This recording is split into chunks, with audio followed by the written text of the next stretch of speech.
Yes. En este sentido, estaba tratando de dar un contexto, Ian, sobre qué significa ese tratar. Y ese intentarlo, ese tratar, lo explica a través de una comparación con un ejemplo que da de Bruno Latour con el sentido banal de una oración que puede ser no tan original o banal, un te amo, que si lo dice en un contexto, en un tiempo, en un espacio, en serio, cambia el sentido, cambia el espacio en el que se dice a que si lo dijera en cualquier contexto. En ese sentido, cuando se dice de una forma verdaderamente, abre un tiempo diferente que puede comenzar, un tiempo del amor, pero también un tiempo del que antes estaba lejos y ahora se está cerca, y ese amor comienza y es algo que comienza a importar en ese intentarlo, en ese tratar. Entonces, algo dicho verdaderamente cambia el tiempo, el sentido, el espacio y lo que importa. So let us try to relate this now to this notion, to this expression of try, and we think we can make or we can think about school starting from 3 variations of the expression try. So try again, and try this, or try also this. And we can clarify a little bit these 3 versions of try. And so the first try, we want to relate it to what we call pedagogical freedom. And so it's important also here, because Maarten already mentioned it, so it is not, so the notion of freedom here has to be understood as a pedagogical freedom. So it's not the juridical freedom, or it's not the economic freedom or the freedom of choice, but there's a particular kind of freedom. And this particular kind of freedom is in a certain sense saying, so when you say try to a student, in a way, and so probably all of you have encountered this situation in which students are saying, this is nothing for me. This is not what I want to do. This is nothing that I can do. This is not for our kind of people or for my kind of people. And probably there are also, you could say that there are probably sociologists who would say that this is not something for this kind of people. You should not even try to bring them this knowledge or these their capacities, or even psychologists, certain psychologists who would say this kind of brain or this kind of mind, it's no use to try. And so you could say this first try is when the teacher is saying, yes, in a way, this can all be true. It can all be true that in a certain sense, you feel not able, and others saying that you are not able, and maybe you have even an experience that you are able, but the teacher is saying that can all be true, but just try. Just try. If you say just try, in a sense, you assume, and that I think is the opening up of the time, is the opening up of the time. You assume that the past is not defining the future, that there is a kind of interruption in the linear time, and so that you are in a certain sense freed from your past, and that the teacher is saying, is assuming you are able. You are able. Whatever has been said, whatever you say yourself, whatever you think yourself, try. So that's an assumption of being able. Bien, en este espacio se trata de clarificar el sentido del tratar, del intentar. Por lo tanto, comenzaría, en la diapositiva anterior había 3 formas de ese intentar. Por lo tanto, en esta primera comienza a aclararse cuál es ese intentar desde la perspectiva de libertad. Libertad pedagógica, una noción de libertad pedagógica no asociada necesariamente a la definición de libertad desde la elección, desde el derecho, desde lo económico, sino pedagógica. En ese sentido de libertad pedagógica, representa, por ejemplo, un ejemplo de los estudiantes que habrán escuchado decir, quizás algún estudiante, que diga esto no es para mí, este tipo de cosas o cuestiones no son para mí, para mi gente. Quizás algunos sociólogos también nos hayan escuchado decir, este tipo de cosas no es para este tipo de gente, porque quizás o no tienen las capacidades, o el contexto, etc. Sin embargo, cuando este tipo de libertad pedagógica está asociada a cuando el profesor dice, está bien, puede ser cierto, de que no te sientes capaz, o que no has sido capaz de hacer algo, o que no han estado dadas las condiciones para hacer algo. Sin embargo, trata, inténtalo. Puede ser cierto, pero trata, intenta. Y ese tratarlo, ese intentarlo, abre un tiempo diferente. Abre un tiempo que deja el pasado atrás y abre un futuro. Hay un tiempo de interrupción de ese tiempo lineal, donde rompe el pasado y comienzas entonces a pensar que eres capaz de intentarlo. And a second element of this first try, you could say, is that by saying try, so you invite the student to try to go to practice and to exercise, but you say also that he or she can safely do so. So you create also a safe space. You are in fact saying, just try, and what you do, and I think it's really important to emphasize that, and what you do has only a pedagogical consequence. So it is related to the exercise and to the practice, to the trying in that sense, and it has not immediately a social or an economic effect. So it is offering or opening up a safe space for the student, where what he or she is doing is not immediately, has not immediately a kind of consequence beyond the pedagogical consequence that it is part of the exercise, that you get, that you can get a good shape, can become in good shape through the exercise and the practice.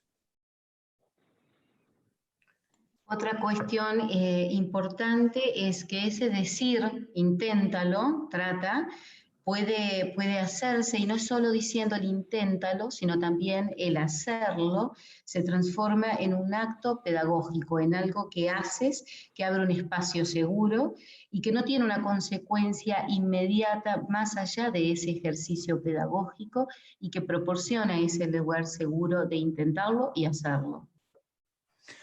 And so you could say that what is initiated through this kind of try is a kind of work which we want to call school work, but which is a kind of work, which is a work of freedom. And we use here, you see here the quote of Foucault. It's a work of freedom, is to get a certain freedom, but it's a freedom which is, and it is a kind of work which is undefined. So it is a kind of work which is not getting its sense from a predefined aim or a predefined output. So it is in that sense an undefined work of freedom. Aquí ese momento que se inicia en ese intentarlo puede ser entendido quizás como un trabajo escolar, pero lo toma más desde un sentido, desde lo que plantea Foucault, desde un ejercicio de ese trabajo, de libertad, un ejercicio que no es previamente definido, que no tiene además una consecuencia o un producto inmediato de eso, sino que ese trabajo puede ser un trabajo de libertad. And related, maybe just one more thing about the schoolwork is maybe important also to say that this schoolwork, so it's really about a pedagogical approach to this kind of work implies, and it relates to what I said about the safe space. It is a kind of work which, to a certain extent, remains invisible in a certain extent. It's not the kind of work on a stage. It's not a performance. It's not the kind of performance on a stage. So it is a relative invisibility. Ese trabajo escolar es importante decir que tiene un acercamiento pedagógico y ese tipo de trabajo de alguna forma se mantiene invisible. No es una actuación, no es una performance específica, sino que de alguna forma se mantiene invisible. Okay. Maarten, are you going to take the next? I will take the next one. You can take the third. Try again. It's a variation. And I think you or have expressed that in one variation or another, or heard it perhaps as a student. Someone saying to you, try again, meaning that you already have tried. And that's what Jan explained already. But that you have a second chance. And we think this expression, try again, in a way assumes and at the same time creates this equality, what we think is part of school learning. Try again means that,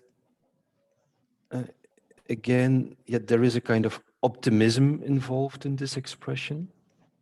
Optimism in the sense that by trying again, by doing something again, perhaps you will be successful. You assume or you believe a kind of ability on the part of the one who is learning. And at the same time also a kind of patience. Because often this expression, try again, is not said a second time, but also a third time, a fourth time. I think if you look at what happens in the school environment, it's often not about giving second chances, but also third, fourth, fifth, a kind of patience and a kind of optimism, belief in, pupils, students being able to learn. Bueno, ahora Maarten va a comenzar a elaborar sobre el tratar de nuevo, esa variación. Quizás han escuchado muchas veces ese inténtalo de nuevo, como estudiantes. Ese inténtalo de nuevo trae una segunda oportunidad, trae una igualdad y que es parte de ese aprendizaje escolar. Y quizás también incluye y trae un optimismo. Quizás tendrás éxito si sigues insistiendo. Asume también una habilidad y un tipo de paciencia, porque se trátalo de nuevo no significa solo trátalo una vez o por segunda vez, significa trátalo una tercera vez, una cuarta, etc. Por lo tanto, en esos ambientes escolares quizás hay ese sentido de intentarlo en varias oportunidades, quizás un sentido también de igualdad y un sentido de paciencia. Perhaps I should add one thing here. When we use the notion of equality, we think we have to distinguish it from other ways of talking about equality in relation to education. What we do not have in mind is a kind of social equality or a kind of inclusive equality, meaning that everyone is different and you have to consider the differences or the identities of each and all.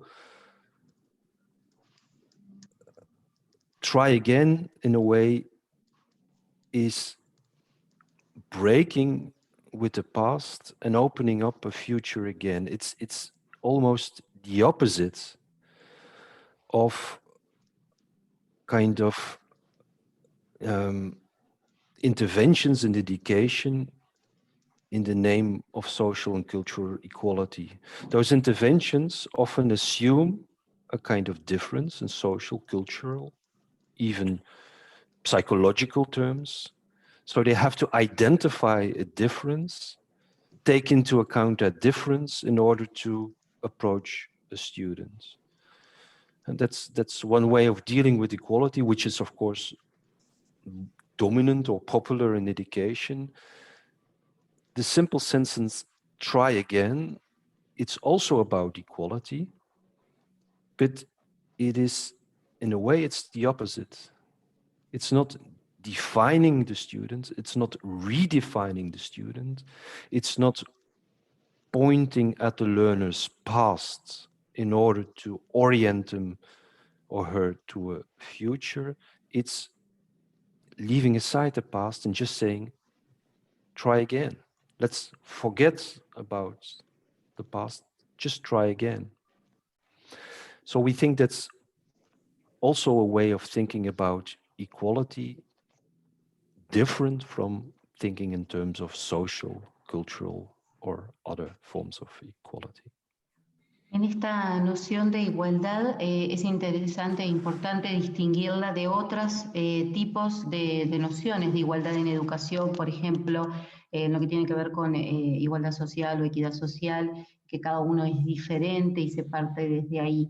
En ese sentido es opuesto. En este inténtalo de nuevo, trata de nuevo, lo que hace es romper el pasado y abrir a un futuro. Es opuesto a estos tipos de igualdad o recurrentes en un sentido de que parten desde las diferencias, de donde un determinado individuo surge y la forma en que uno debe acercarse al estudiante desde esas diferencias. Por el contrario, en este trátalo de nuevo, la igualdad es opuesta a eso, no redefine o no define al estudiante desde el pasado para proporcionarle un futuro. Al contrario, lo que hace es dejar el pasado atrás y decir, inténtalo de nuevo. Okay, Jan, you can. Yeah, okay. The final one. Okay, so I take the last variation of the try. So, which you could formulate as, so the teacher saying, try this, or try also this.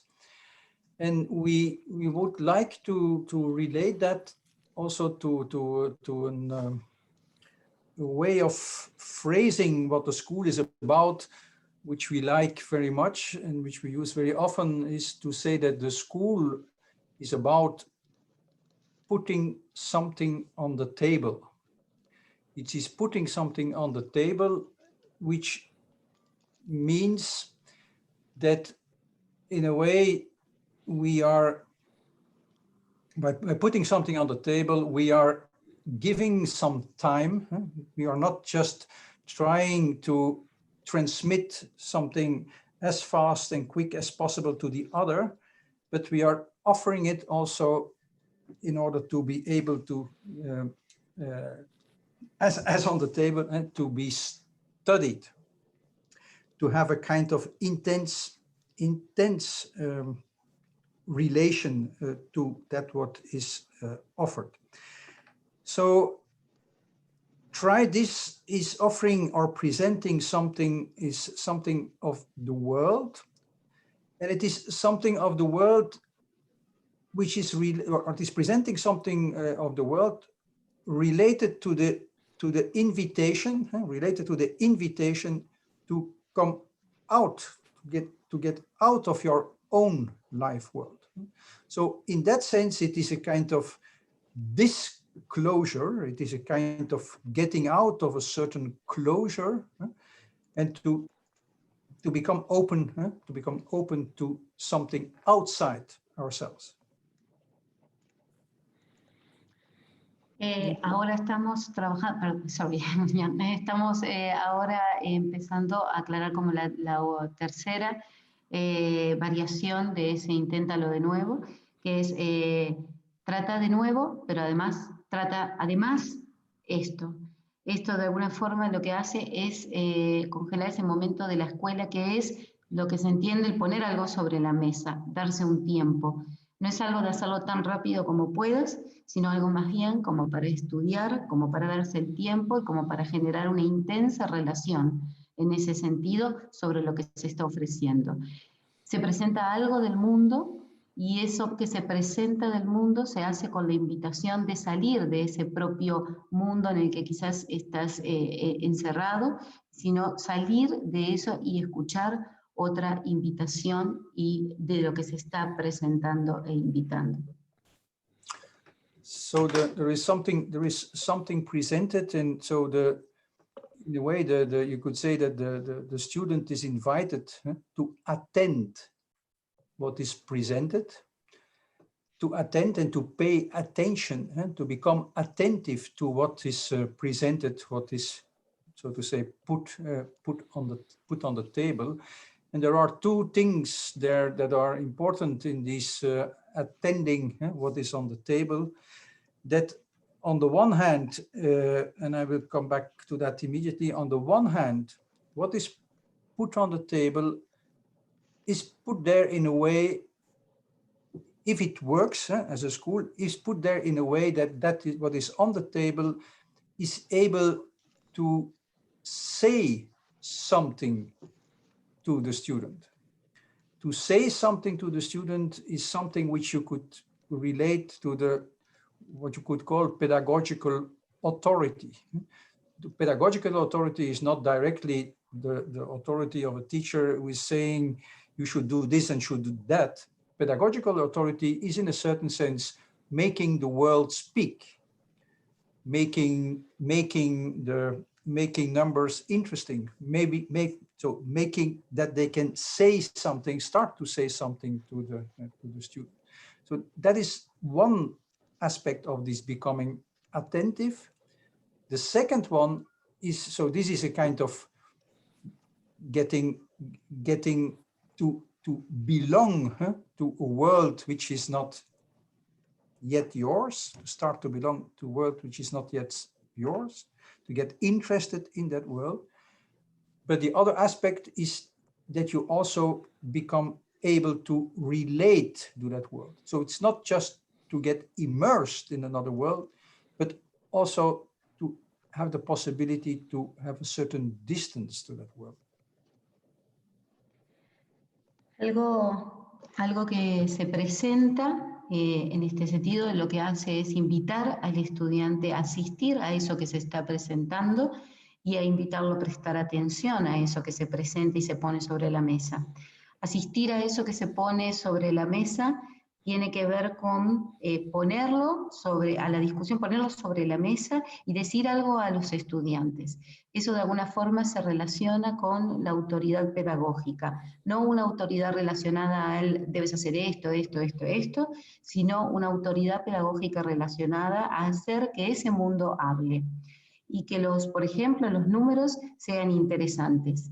Y ese es un aspecto. Y el segundo aspecto tiene que ver con poner eso que se presenta sobre la mesa, es invitar también a presentar a un mundo al cual aún no se pertenece, a un mundo que aún no es tuyo, pero sin embargo puedes comenzar a interesarte y además a relacionarte y tomar distancia también de ese mundo.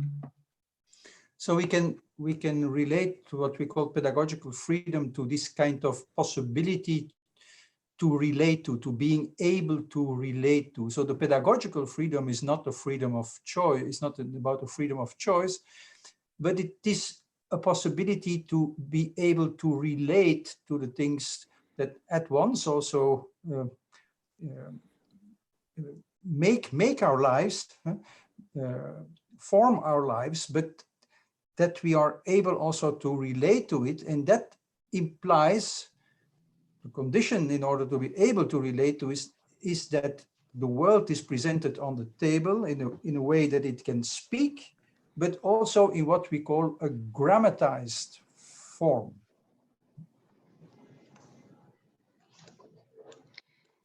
En se retoma también entonces y se articula con la libertad pedagógica, que nuevamente vuelve a insistir en que no es una cuestión de libertad de elección, sino una libertad pedagógica de la posibilidad de ser capaz de relacionarte, de hacer algo con nuestras vidas, de relacionarnos, y además en eso de que el mundo es presentado, también es una forma de gramatizarlo. Maarten, you want maybe to take the last ones, grammatization and next one. What do you mean? You take just the grammatization. Oh, yeah, the grammatization. Oh, yes. You started to talk about it. I just started to talk, yeah. But yeah, we think, yeah, with grammatization, and we know that this notion of grammar, even in relation to school, is not the most popular term. But with grammatization, we mean that if you want to make something speak, a kind of operation is needed. You have to transform it. And of course, yeah, grammatization in the first place leads or relates to language, but grammatization can refer to many other things as well. Let me take another example, or let me just make a statement. What we think that should be on the table in schools today, and this is a political statement, we know, but what should be on the table in schools today is, let's say, the algorithm of Google.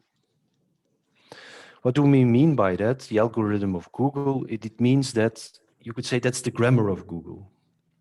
In order to be able for young people to relate to the machine that they are using every day, that machine has to be grammatized. Like being able to relate to means not to be absorbed by it, not to be used by it, but being able to take a step back and relate to it. And for that operation, being able to relate to, we think a kind of grammatization is needed. And it can be the grammatization of your mother tongue in order to be able to relate to your language, the grammatization of your body in order to be able to relate to your body, the grammatization of a foreign language. It's not just about learning that language at school, but also studying the language, so you have to be able to relate to it. The grammatization of the natural world, physics. The grammatization of political life, citizenship. So with grammatization, we want to express this pedagogic operation needed in order to allow students to relate to the world. And of course, in grammatization, a kind of abstraction is involved. You make the concrete, the specific, more abstract. But we think that abstraction is needed exactly in order to be able to relate to it. If you are not able to grammatize the internet or parts of the internet and the machines that are running, it will be very, very difficult to allow people to relate to it. Aquí comienza un poco a especificar, aclarar el aspecto de la gramatización. Saben que esa noción quizás no sea la más popular, sin embargo, el sentido que tiene es, bueno, si quieres hacer algo, tienes que generar una estrategia para poder hacerlo y transformarlo.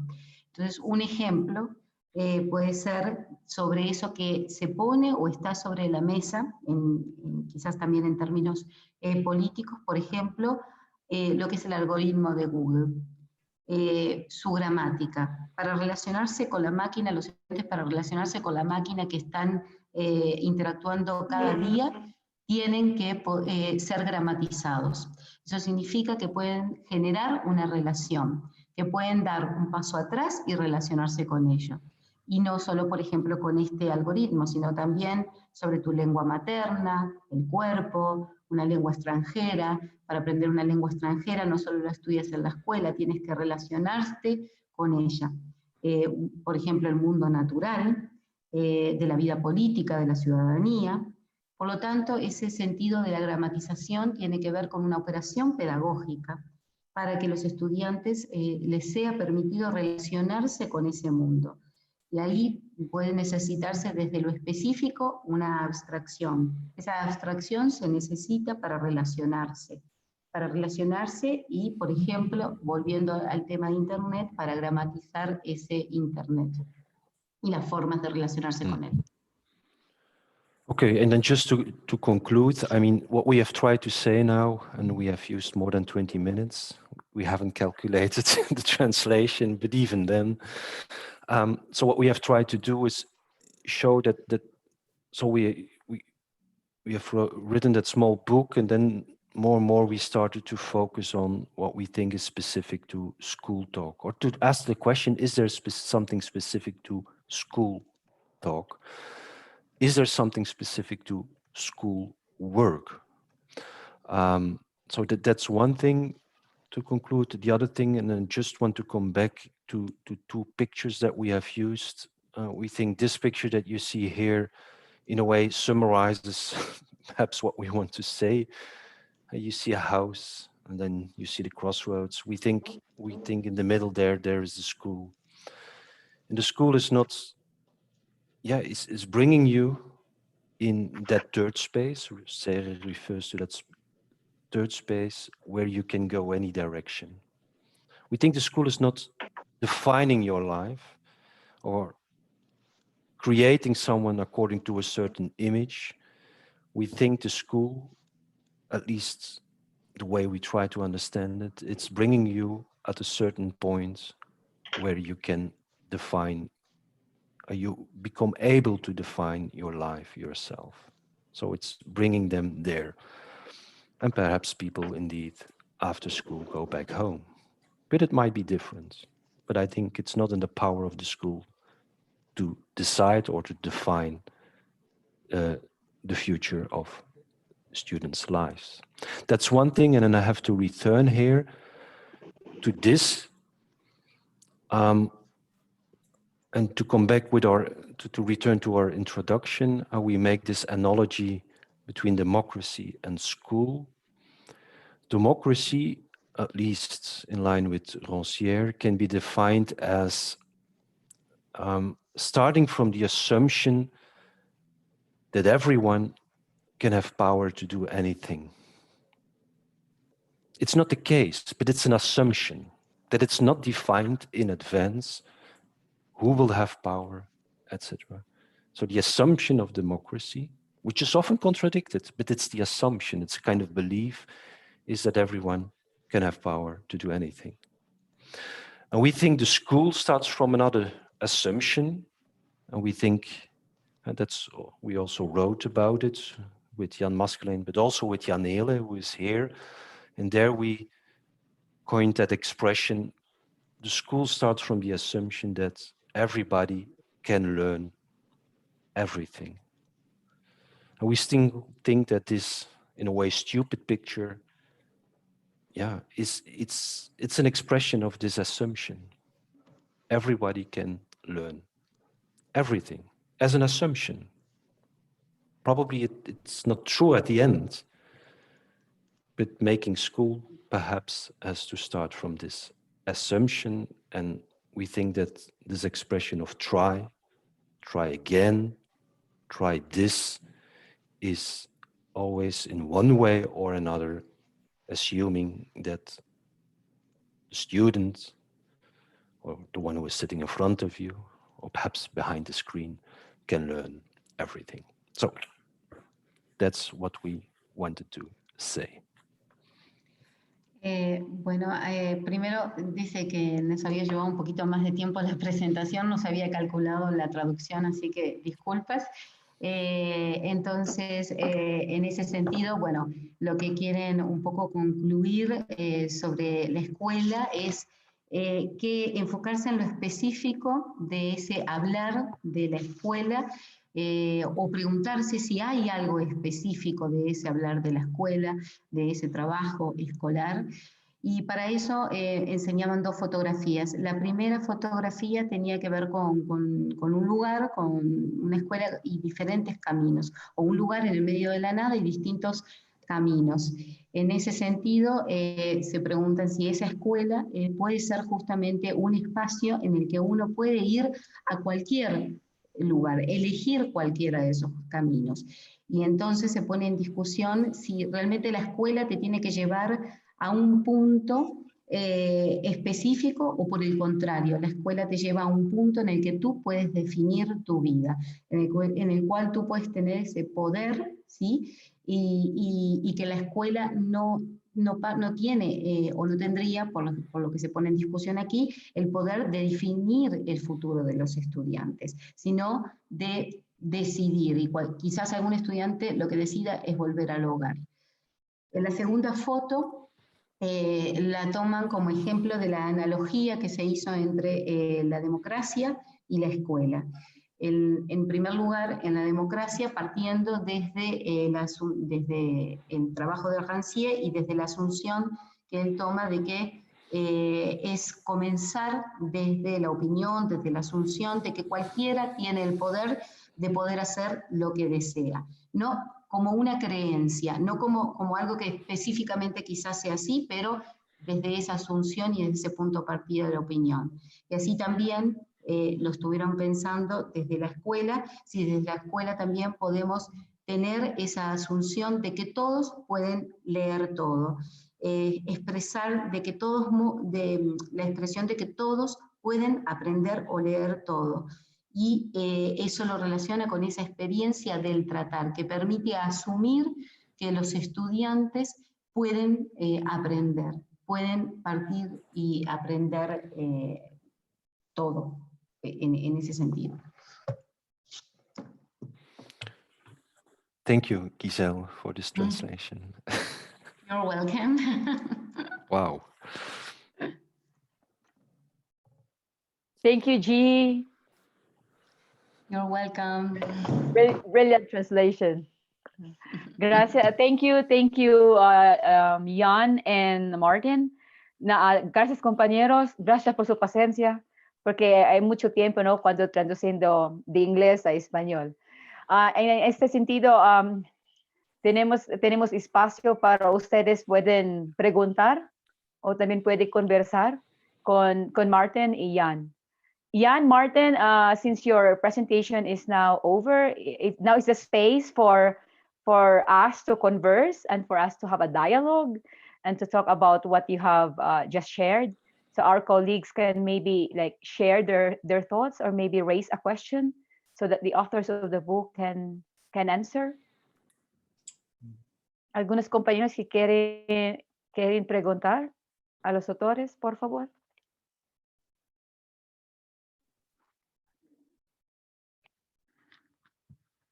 Algunos, again. Hazel, there are some people writing on the chat. Okay. Thank you, G. Para Mario, tengo esta pregunta. Ancient Greeks talk about parrhesia like an ethics in relations. This conception can be considered pre-pedagogical thing. Is it? I think what he's trying to say is this conception? Can you consider this conception pre-pedagogical thinking?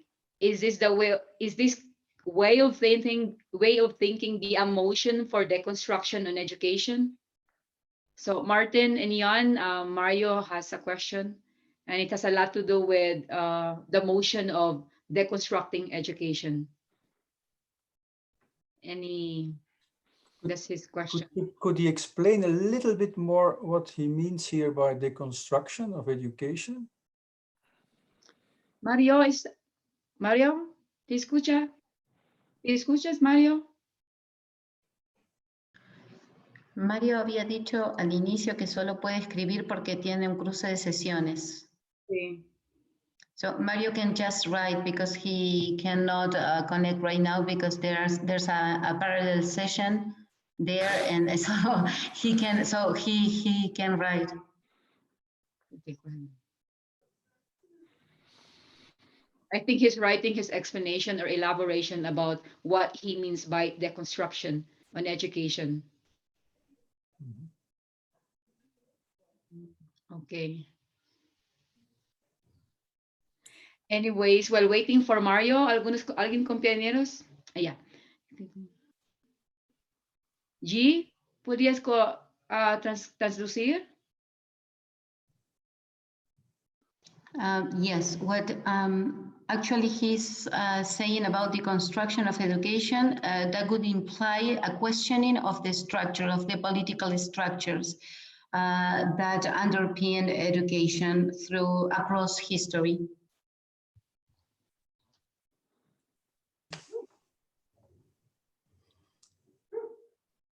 Yeah, I'm not sure whether I really understand the question. Of course, I think the parousia, I think in Greek antiquity, and then also you have all different kind of traditions in parousia, I think, but it's a kind of critical, a political critical talk. It's speaking true to power, so to speak.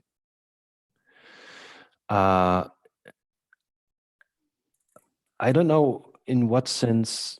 Then I'm not sure what the question is aiming at. Pre-pedagogical thinking, I'm not sure how to make a sense of that in the deconstruction of education. But I think it's an interesting question whether there is parousia, in what is the place of parousia, if you understand it as speaking boldly, true to power, and risking one's own life, whether that's part of education or can be part of education, or is what a teacher is saying or what a professor is saying, is that a kind of parousia? Is that a kind of, I think it's interesting to think about that. I don't think it's political as such, what the teacher is saying. But of course, I think it can have that effect. It's strange. I keep on thinking now about what happened yesterday in France, at least what I heard, what happened in France with that teacher in a beheaded. So it's just what was in the news. So I don't know what happened exactly, but what happened. He gave a course in freedom of speech, showing the Charlie Hebdo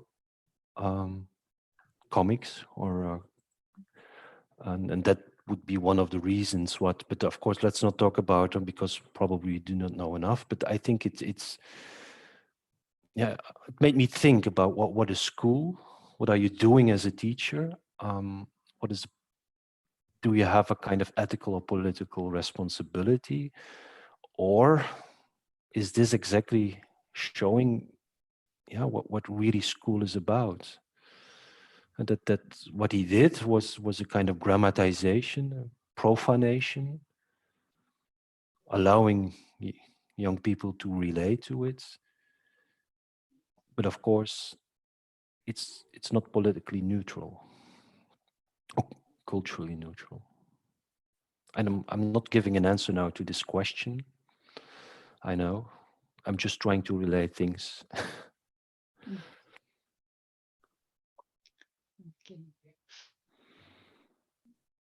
Quizás, bueno, en realidad Martín estuvo tratando con un poco de pensar, no dando una respuesta específica a la pregunta, pero sino más bien tratar de pensar, quizás tomando en el sentido de lo que parece puede ser en distintas tradiciones, que hay distintas tradiciones y quizás si está asociado un poco más a lo del discurso político, se podría llegar a pensar cuál es el lugar de parousia, que puede ser parte de la educación o es lo que el profesor dice, un tipo de parousia, no lo que el profesor dice como políticamente o estrictamente político, pero que puede tener algún impacto. También estuvo como relacionando y tratando de pensarlo con el ejemplo de lo que sucedió ayer en París, en Francia, sobre un profesor que a pesar de no tener como tantos insumos como para poder decir qué exactamente sucedió con esto de presentar el cómic y el impacto y lo que luego pasó, pero quizás permite pensar espacios éticos, políticos, o mostrar de lo que se trata la escuela, o pensar en que no es estrictamente, que por supuesto no es neutral políticamente o culturalmente, pero no, esto no trata de ser una respuesta, sino más bien en tratar de ir pensando y elaborando sobre lo que te comento en el chat. Thank you. Thank you, Maarten. Maarten, I think days ago, Guada, ¿tienes pregunta, Guada? Ok. Porfa, Guada. Bueno, voy a intentar no complicar demasiado para la traducción, que en mi caso es difícil. Cuando se aproximan a tratar, en español, tratar se puede deslocar muy fácil a contrato, a retratar. Son muchas formas de diálogo y claro que está implícita, digamos, la idea de volver a intentar, porque puedes transmitir esa posibilidad, ¿no? Que el volver a tratar como volver a intentar, digamos, sea una forma de construir conjuntamente el conocimiento, un contrato.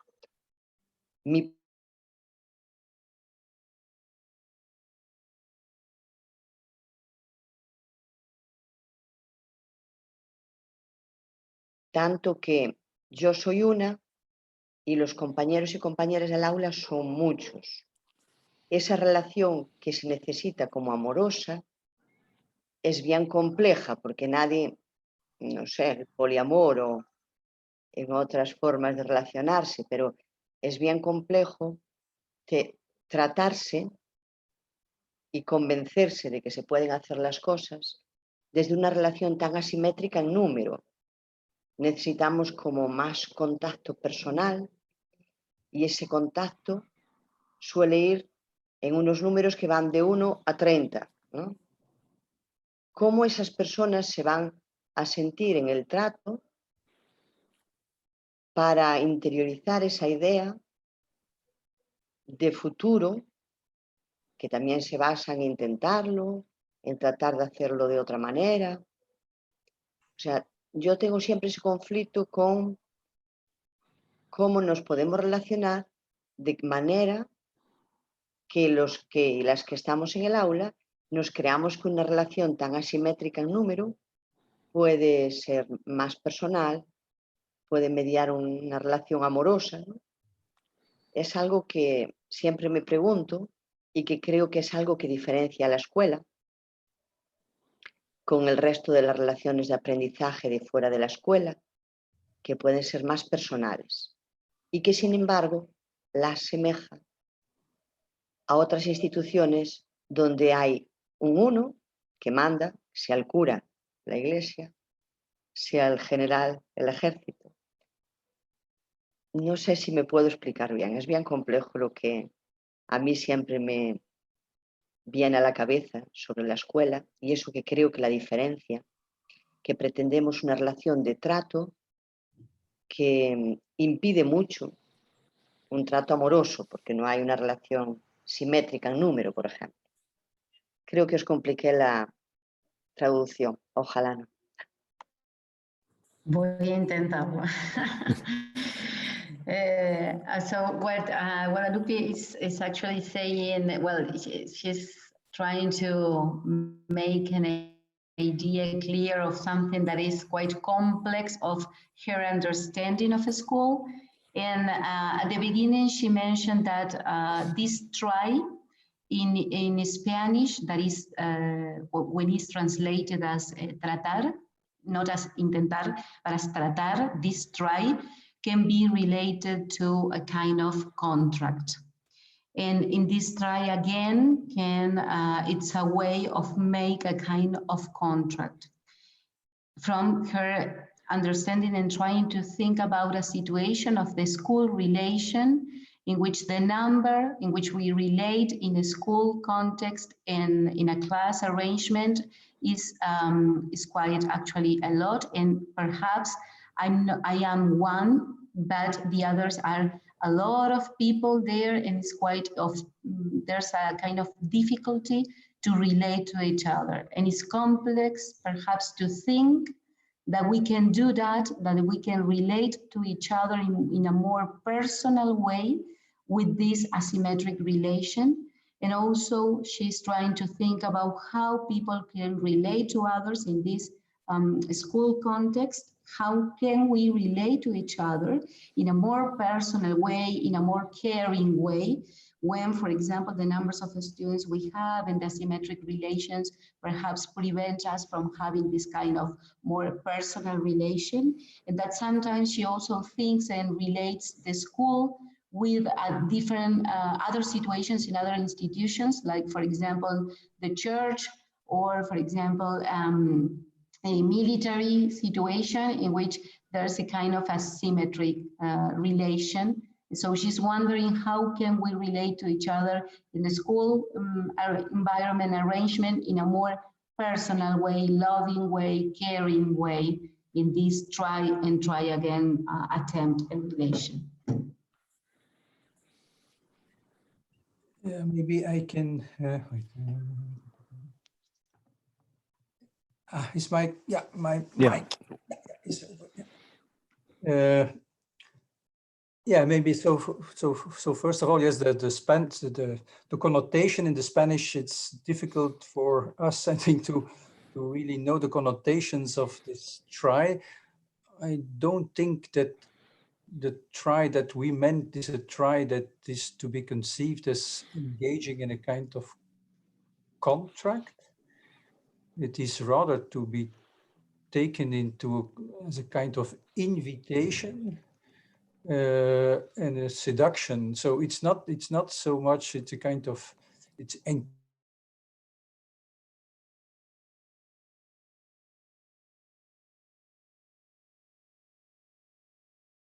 something, but that's something that maybe has to do indeed with the language. The other thing, and I just want to say one or two things about that, about the relation between the teacher and the group of, that the teacher is always confronted with more than one. You could, I think there are different things related to it, but you could think at least of two things that I think are interesting about this, is that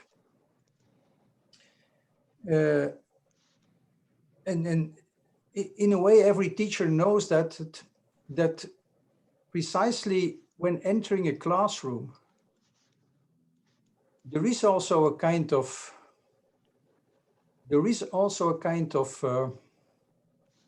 how to say, a kind of awareness of the risk that one is taking, because it is indeed one to a group. The thing that is one to a group is also putting precisely the teacher in a very vulnerable position. If you take an adult to a youngster, one-to-one, that's a very, very powerful position, one-to-one.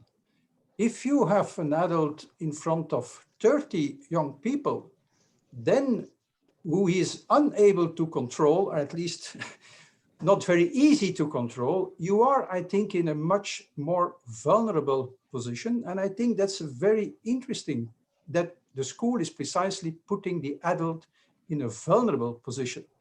Also, of course, I know there is all kinds of power games that still play a role, but nevertheless, I think it's a structural vulnerability that is created by school. And the same also precisely implies that you are not addressing the children on a person-to-person relationship. It is, you are not addressing the other in a certain sense as a person, but like everyone else, but everyone as a student. So it's not, you are not addressing you are not addressing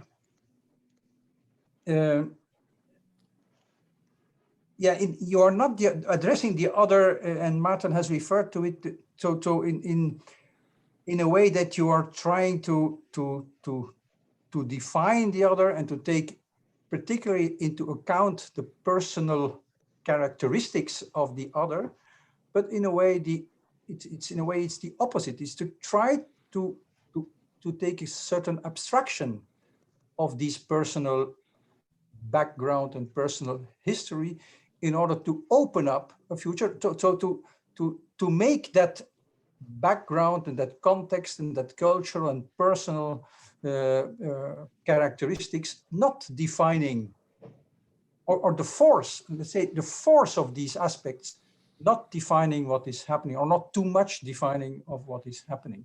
So precisely this structure that the teacher is not speaking one-to-one, is not in a situation of one-to-one, could be related to the particular kind of love of the teacher, which is a love for the student, but also always a love for the world. So it's a double, it's this kind of double love. And in order to give the students the possibility to get a certain relationship to this world, it's precisely important not to be too personal in a way. I don't know if that is close. En la connotación, sorry, Jan. No, go ahead.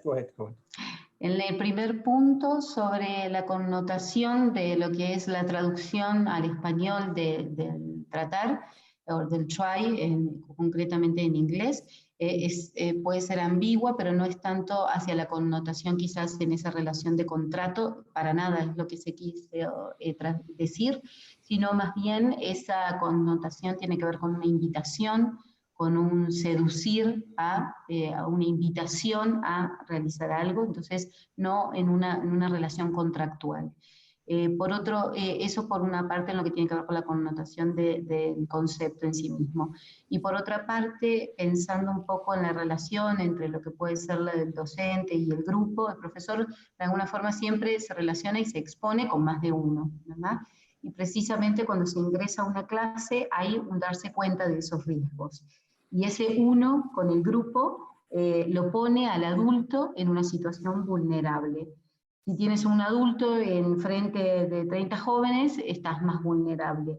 Lo pone el adulto en esa posición, que no quiere decir que se desconozca las relaciones de poder institucionales que existen en cuanto a lo institucional, pero pensando más allá de ese poder y pensando en la relación, también comenta que no es un término de pensarlo en una relación persona a persona, uno a uno como persona a persona, sino más bien en esa relación con el estudiante en el que no te diriges hacia él para definirlo con características personales. Al contrario, por el contrario, es un abstraerse de esas situaciones personales, de ese pasado, de esas características, para que no definan lo que pasa, o que por lo menos no lo definan demasiado. Entonces no se trata de esa situación uno a uno, en ese sentido personal, y después también, bueno, un poco elaborando sobre ese amor del profesor, puede ser ese amor hacia el estudiante, pero también amor hacia el mundo, amor en el sentido de dar la posibilidad de relacionarse con ese mundo.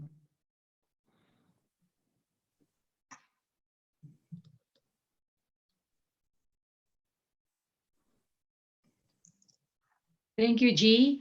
Maarten, a few days ago, Enma sent out an email which has our questions.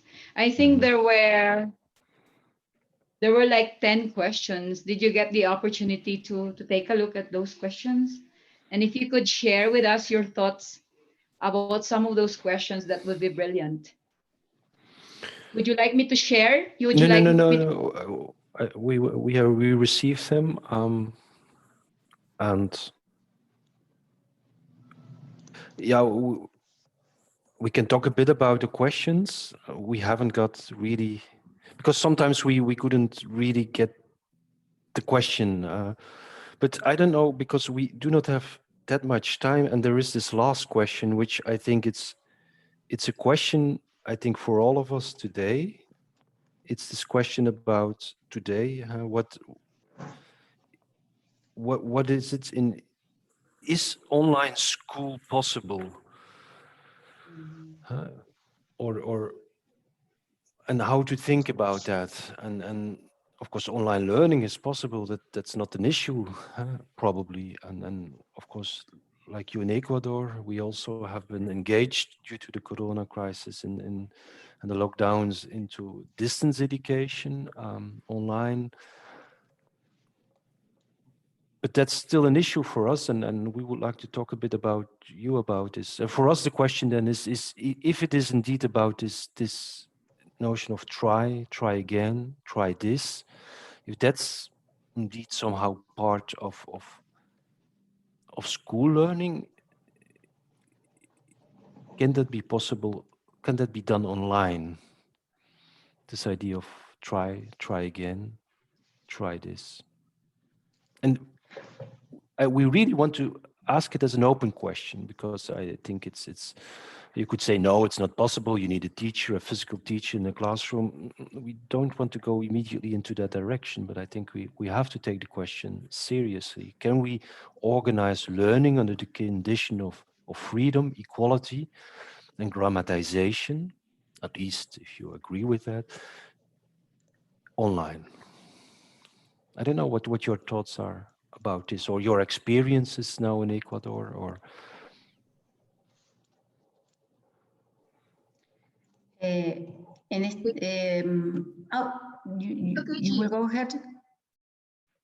Because we can add in a written form some answers to the questions, Jan, so we can send them anyway, because there are a lot of questions. So and then we can send it back to you, and you can have what we think could be answers. But okay, I shut up now.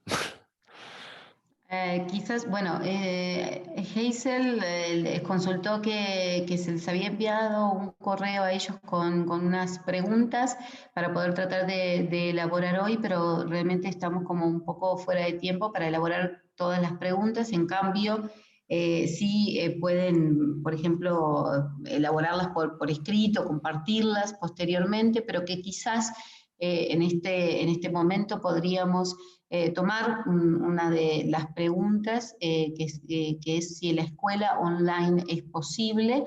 Sabemos que es posible en términos de ejecutarlo, pero en este sentido de la discusión de que se trata de esta cuestión sobre el tratar, esto puede quedar como una pregunta abierta, pero si ese tratar en términos de libertad, de posibilidades, se puede dar en línea, y un poco dejar esta pregunta quizás abierta para saber cuáles son nuestras experiencias, cómo lo estamos viviendo, y cómo sentimos esto, cómo estamos experimentando esto desde Ecuador.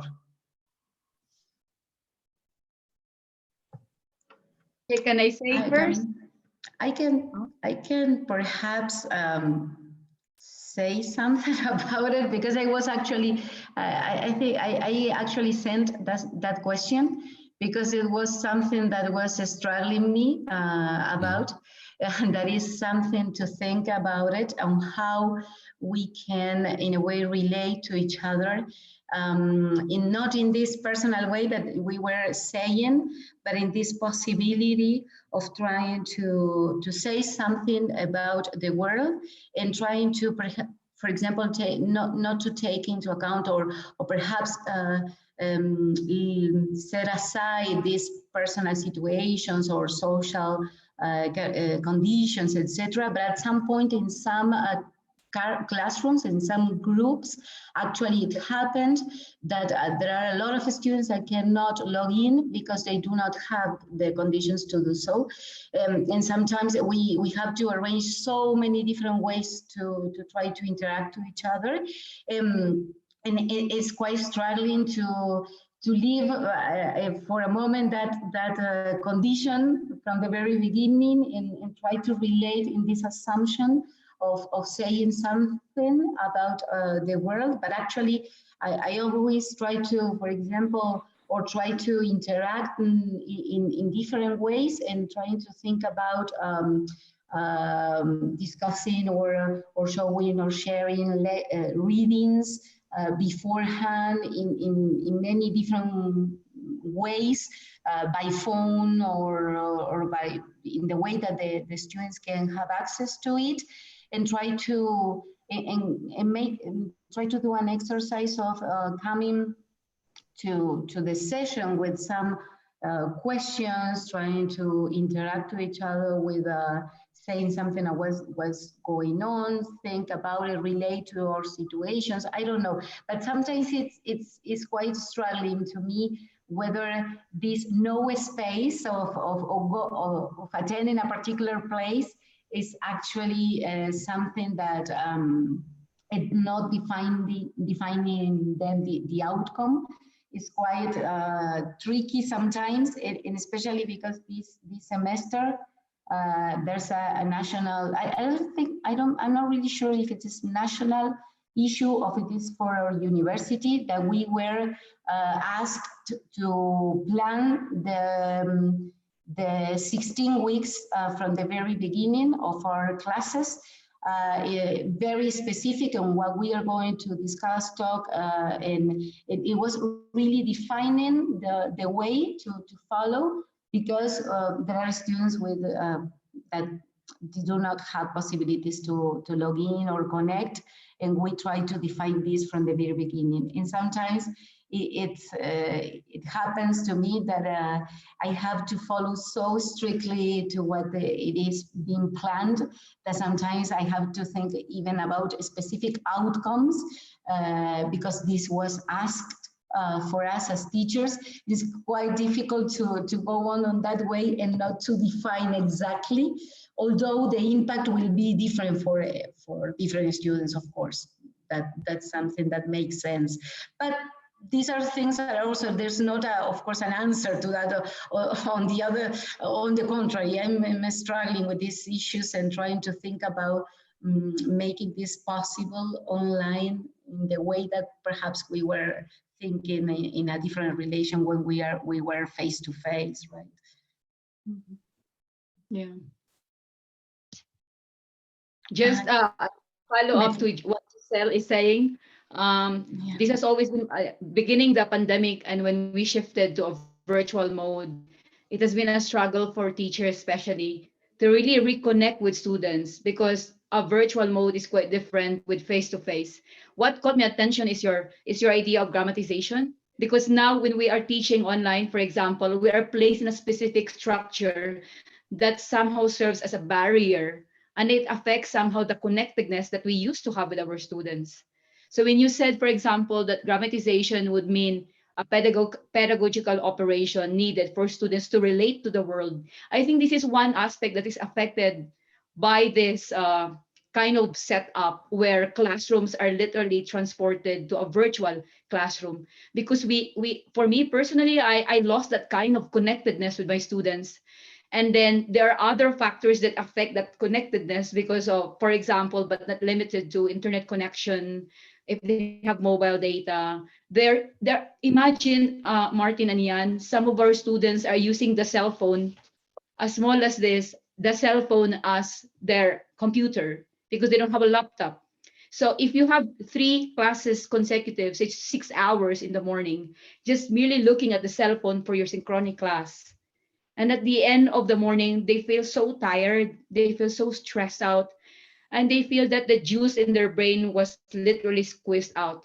So just like what Giselle was saying, so if we are to really entertain the idea of grammatization, to make it real for them, in face-to-face, somehow we have that space, we have that opportunity. But when we have changed our mode of teaching because of this pandemic, which is inevitable, somehow for me personally, that connectedness was lost. Not maybe 100% lost, but a part of it, a bit of it, that it's somehow difficult for us to deal with it right now. And in relation to this, what also surprises me is the lack of connectedness, the lack of resources also allowed students to be resilient, So to be tolerant with what they have, to be very patient with what they have. So to make learning real for them, they have to rise above it. So they capitalize on asynchronous learning, for example, to be able to maximize their learning and to be able to make use of what they have. So in a way, the trajectory is there is this something, this crack, this breach, this gap, this something that when a volcano erupts, you have a disruption in your life. There's a disruption in student life. There's a disruption in teachers' life. And there's this virtual mode that affects the connectedness or the personal touch of learning and how to make learning really meaningful for them. And there's this barrier between us, like a matrix that shields us from reaching out to them, especially when things get tough. So I think personally as a teacher, that's what I am feeling right now. But I'm also seeing signs of resilience, for example, agency, and at the same time, their ability to adapt to what is happening to them. But indeed, your concept of grammatization, your idea, is really very interesting that I would like to explore in this age of virtual classes. So, in a nutshell, G. Sí, quizás, bueno, retomo quizás los dos aspectos. Una de las cuestiones de lo que fui comentando, como que me iba dejando preguntas abiertas porque no lo traduje, y luego lo de Hazel, muy rápidamente, lo que yo comentaba que muchas veces me hace un poco, me pone en una situación difícil en algunos momentos, en pensar en cómo poder generar estos procesos de libertad o de no definir hacia dónde va el otro en este tipo de relaciones virtuales, sobre todo cuando, y dejar a un lado como las situaciones, condiciones personales o sociales, etcétera, cuando experimentamos, por ejemplo, algunos grupos en los que hay muchas personas que quizás directamente no pueden conectarse y que tenemos que crear como muchos recursos diferentes para lograr esa conexión, ese intercambio, estrategias, y ver y bueno, y cómo generar esos espacios para que realmente eso sea posible, y además comentando un poco la experiencia que no sé si sea común nacional o si sea de la Universidad de la UNAE, el tema de las guías de aprendizaje, de realizarlas desde el inicio hasta todo el semestre, que por una parte te organiza, pero por otra parte también como que te define muy específicamente lo que debes hacer, los productos, etcétera, que los planificas tú, pero que quizás no deja esa posibilidad abierta de no definición de los caminos hacia donde uno va en esta relación pedagógica. Eso fue una cuestión del planteamiento que yo hice ante esa pregunta si fuera posible, cosas que me van pasando y que me voy preguntando, no con una respuesta específica, sino más bien tratando de encontrar.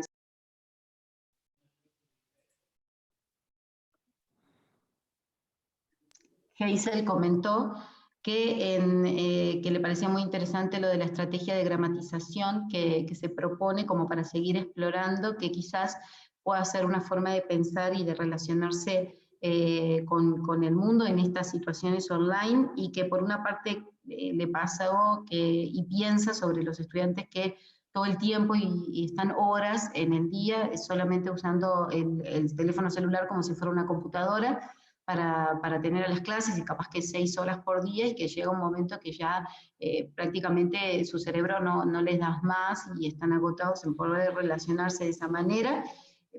Bueno, y la falta de recursos y este cambio en el modo que nos implica una forma distinta totalmente de relacionarnos, pero a su vez planteaba de que también encontró que estas cuestiones de no tener los recursos y las faltas de posibilidades también genera y ha generado en estudiantes más acciones, más resiliencia, más paciencia, otras formas de encontrar y de relacionarse, y que le parece, bueno, interesante entonces seguir explorando en ese sentido como estrategia del concepto de gramatización. Thank you, G. ¿Alguien más, compañeros? Daniel, ¿estamos okay en nuestra time? I don't know, Jan and Maarten, do you still have time to spare? Or because I think it's until 11 a.m. Yeah. But there are so many interesting questions, I think. Let's say a few minutes. I do not have that much time. It's in the evening here. Yeah. Yes. And I made some promises at home. But Okay, again, we have a few minutes still, yeah. Hay una pregunta ahí del chat de Guadalupe o algo que comparte. No sé si quieran ver eso.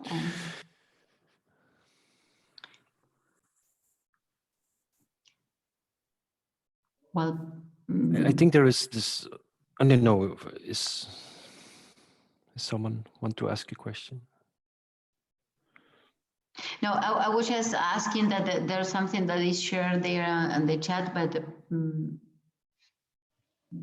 it's not really a question. It's saying or telling about the experience that she's having. I don't know how do you prefer to manage with it? If you send, as you say, the written, perhaps comments or answers to the questions, or how do you think is the best option? We can add a few things to the questions. You did an effort to formulate these questions, to send them, so we will take a look at them and try to give an answer. I think the one question, it's an important, I think it's on the indigenous communities. I just quote here, someone is saying the indigenous communities, the schools, see the school as something negative. It takes away their children from their work at home. They want to enjoy a traditional way of living. So for them, school is something negative. And what does it mean? And I think it's, I think, Jan, we would say that that's indeed what school does.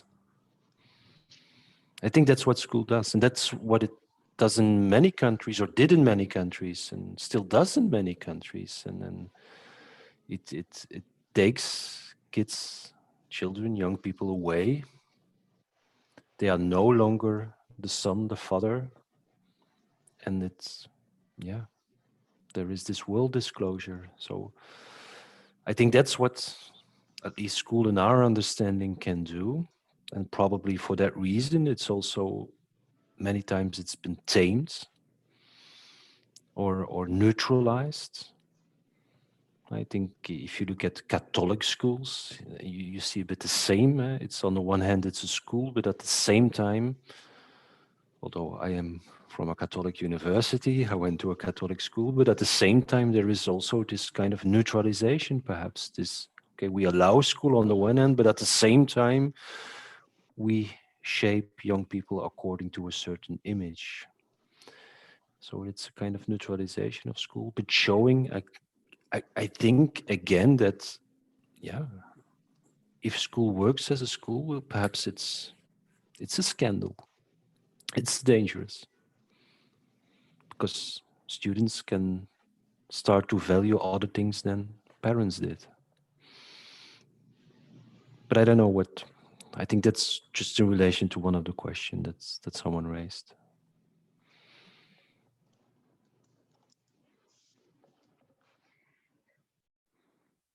Estábamos, bueno, básicamente que nosotros como nos tomamos el tiempo de elaborar algunas preguntas, ellos también se van a tratar de elaborar ese tiempo también como para comentar algunas de las preguntas por escrito, pero bueno, quizás retomar una cuestión que estaba planteada en las preguntas sobre en las comunidades indígenas, en las comunidades en las que quizás la escuela en realidad se puede ver algo como más bien negativo, como, y estaba un poco pensando allí, y Maarten comentando que es que muchas veces eso es lo que la escuela ha hecho, ¿no? Transformarse, hacer algo que intenta neutralizar y formar a las personas como con la propia imagen. Ponía el ejemplo de las escuelas católicas, por ejemplo, a pesar de que él está en una universidad católica y viene de una escuela también católica, pero bueno, el pensar y reflexionarse si a veces no pasa eso de formar a las personas, de tratar de neutralizar y de formar a las personas con, nuestra propia imagen.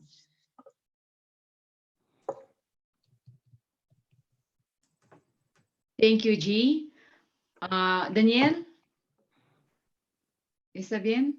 Yeah, yes, I think that we can conclude. I think, yeah, because Maarten has some, Yeah, it's late evening. I think it's early evening in Belgium. early and evening. But yeah. you can continue. Jan perhaps can continue. I also have to do some other things. But Yeah. but we can indeed, as Maarten said, we can give try to respond to the things that you sent before, and we can write a small comment and send it to you, back to you. No problem. That would be great. That would be great. But So we cannot guarantee that it is an answer to the question. It's no problem. No worries. it's an answer, but to what question we don't know. Yeah, some questions remain questions, right? Right. The answers are just like they just continue. Mm. So without further ado, just to sum up, so the presentation this morning is all about the book, but the book of Maarten and Jan. But more than the book is the role of the school, where the school is, the place of the school, and they offer us different fronts of critique that I find, or that we find, very refreshing, and at the same time a point for us to reflect about what the school is, where the school is now, and what would be the trajectory of the school in the future. So what the school could be and what the school is. And at the same time, though it's not about being radical about you are against the school or for the school, but they offer us different perspectives about how to look at school.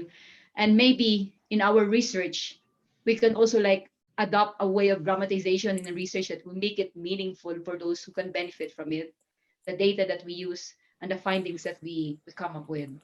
Muchas gracias, compañeros. Muchas gracias por su cooperación, colaboración. Es tan difícil, ¿no? Porque tenemos que traducir de inglés a español. Gracias a Giselle. Thank you, Giselle. You did a brilliant job. And thank you to Danielle for preparing everything that our session will go smoothly despite the challenges in the language. But nonetheless, we were able to overcome this one. So thank you, Maarten. Thank you, Jan, for your time. Thank you so much for sharing your thoughts. And I hope that whatever we have imbibe, absorb, and learn from you, this will go a long way, especially that we are going to embark soon in our research project. So we can grammatize it, we can make it meaningful, that research does not stay in the academia. So even though we have a shift in our thoughts in generational thinking, but then we make research data, research findings, research results relevant, that we can make it meaningful, just like the way that we grammatize our teaching.